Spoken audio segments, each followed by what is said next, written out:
On a beautiful Friday afternoon at this year's Charleston Wine and Food Festival, guests enjoyed an elegant lunch and a lively conversation with some of the most well-known and successful women in the culinary world. Two of these women, Vivian Howard of PBS's A Chef's Life and Carrie Morey of Callie's Biscuits, discussed their childhood memories and inspirations, the Southern food renaissance, and their successes.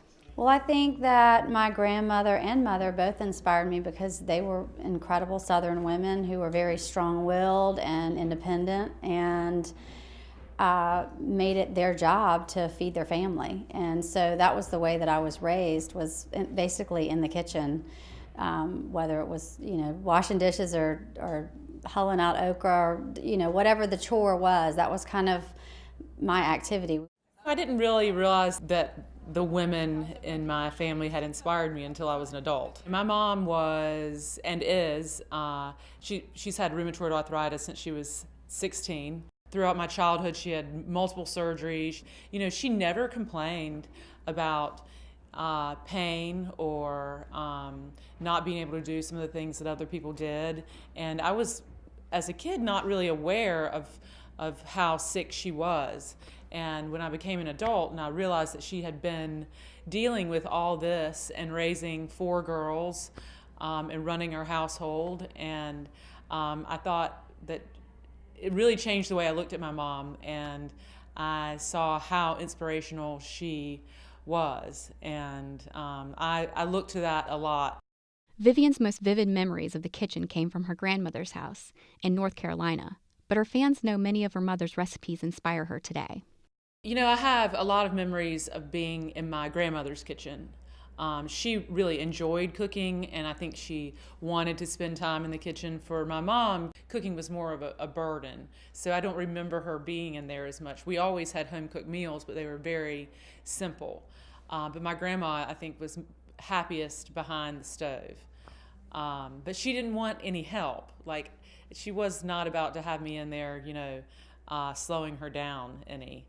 But I certainly did like to eat at her house. Like Vivian, Carrie's kitchen memories are centered around her grandmother's house. The majority of my childhood food memories come from my grandmother on my father's side, who I spent an enormous amount of time with her on Johns Island, and she lived in the tiniest little house. And I just remember her always having on her house coat, which was her apron, and she never took it off. And there was always coffee on in a percolator. There was always a steamer, a Charleston steamer with rice, and there was always a cast iron that had, something had just come out of it, whether it was a piece of fried bologna or bacon from the morning, and there were always biscuits. Rice and biscuits, foods these Southern women were raised on, and now they've helped put this delicacy that is Southern food on the map. Well, when I started Callie's, it was just becoming something to look at, Southern food. And so it's been really fun to watch the evolution, and now it's almost an obsession. And you can tell when pimento cheese is in Seattle and has been in New York for 5 years now that people are really digging what we've been cooking forever. This is our livelihood and our life, and we don't think it's anything special, but people are just now understanding how incredible the food is, but there's such a great story behind the Southern food. So I think that it's incredibly important. Well, I think Southern cooking is really our nation's only indigenous cuisine.